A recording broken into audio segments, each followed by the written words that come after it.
Okay, so I want to welcome this beautiful young lady who is crazy talented, and I just want her to definitely tell us a little bit about herself, because I hate to just throw that tag somebody else's protege. But girl, Tamar, how you doing? I'm good. How are you? It's a pleasure meeting you today. Absolutely. I was reading your bio, and I was like, oh, my God, I can't cover all this, but, it's very impressive. Basically, just kind of go into, how you started in the business, because we know that you were telling everyone that you started at 3. You were singing before you was talking, and I just want them to hear a little bit of what got you into this business. And I want to hear from your words, because I don't want to read the bio. I seen it, I read it. Just give us a short version of how you got into the business.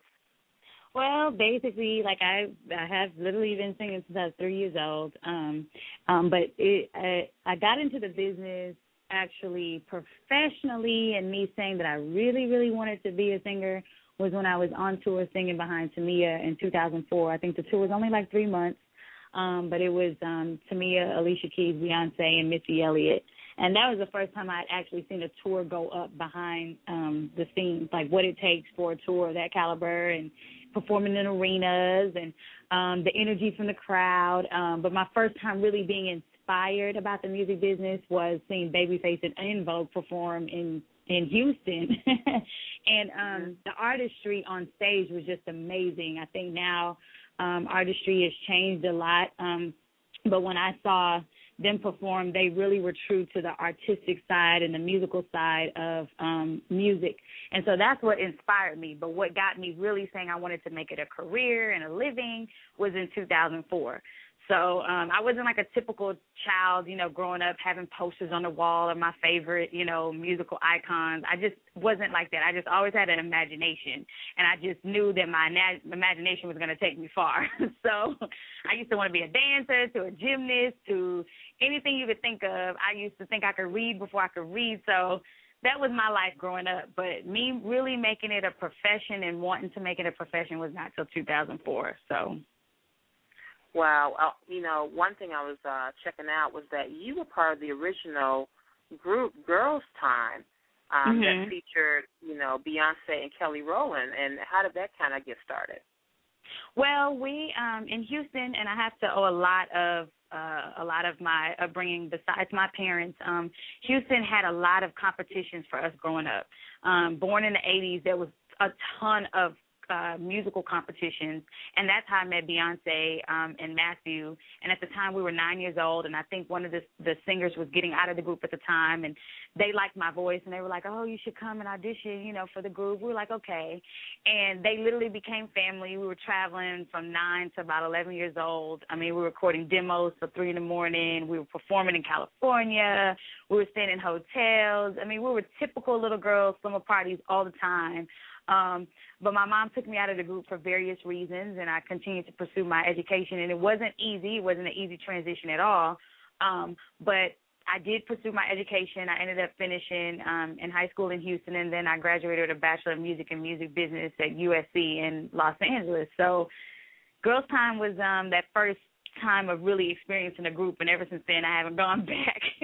And that leads into that next question. Is it harder to be a part of a female group as opposed to being a solo artist?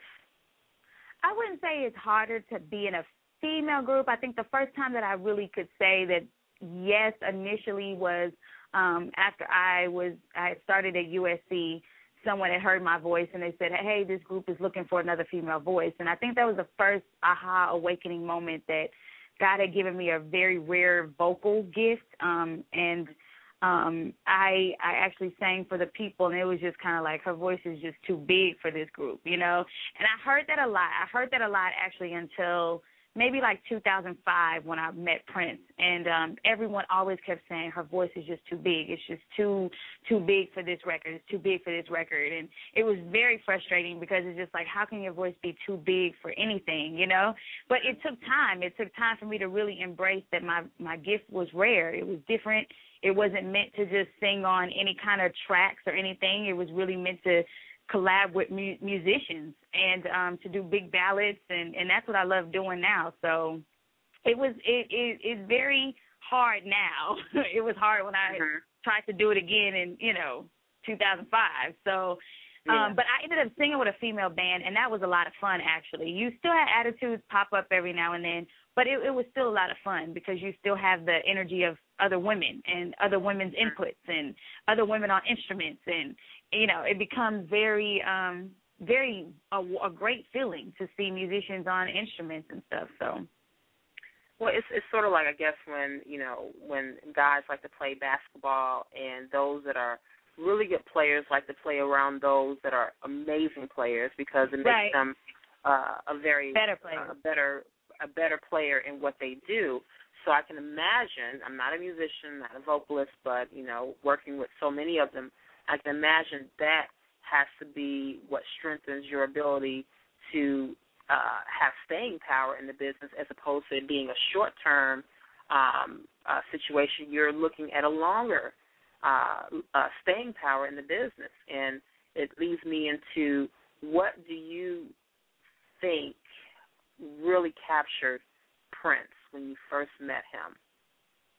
I don't know. It's a good question. Of course, that answer would ultimately come from him. But over the time and the duration of us hanging out, I mean, he literally is a big brother to me. He still supports me in the things that I do. He'll come and support me. He will be at the shows. But after talking to him, there came a point in time when I was recording, and he was like, "You're a muse to me," and I said, "Well, what does that mean?" And if I didn't know something, he was like, "Well, look it up, Tamar," And when I read and defined what a muse was, it was someone who was very intriguing, and there came a point where we had a heart-to-heart, and he really didn't know why he was doing so much that he was doing for me. And I think that kind of was like a wow, like it really set in that Prince really was fond of me, and he would tell people on our tour, like, she's my favorite singer, and he still says that now. And it, like I said, he was like a brother, so it's kind of like, like my brother's names are Nolan and Sean, so it feels like Nolan and Sean is just like, she's my favorite singer. You're like, yeah, whatever, that's how it feels with with us. But when he said that, that's when I was like, wow, I really am his favorite singer. And he always kept, I think what intrigued him the most was that I knew my history when it came to music. I didn't just know the latest song on the radio. I knew Barbra Streisand records. I knew Whitney Houston records, but I also knew the B-sides to Aretha Franklin. I knew the B-sides to Tina Turner. I knew the B-side records to Shaka Khan, Rufus and Shaka, Power, AC/DC. To meet someone young that knows historical music, I think that just excited him more and more and more and more and more. So, and I read music. I know how to play the piano a little bit, and now I'm learning how to play the bass, and I've been picking that up since 2005, and and I'm playing it in my performances. So I think the musicianship and not me just trying to be a shake a tail feather artist really was like a breath of fresh air to feel like he could pass on the torch if he had to. So, yeah. And in comparison, do you think that Prince was probably the epitome of who you can learn from if you really had to name someone on the musician side that you want to work with? Do you feel like, Prince was it, or I can actually go a little farther? I do believe there's always opportunities that's going to present themselves that will take you even further along. I know Prince took years off of marketing and promotion in my career, and that I will forever owe him for that. When working with him, like I said, it never really set in until one time he sang Purple Rain for my family in Houston. And I think that's when I was like, oh, my gosh, Prince just sang Purple Rain. Other than that, I never was like this awe-infatuated fan around him. He's human just like me. And so when it came down to me learning the impact of what he really did in my life and who he is now, it doesn't settle in until I have interviews. And it's not until I hang up the phone with the interviewee and I'm like, oh, there was this time Prince said this. Oh, there was this time Prince did this.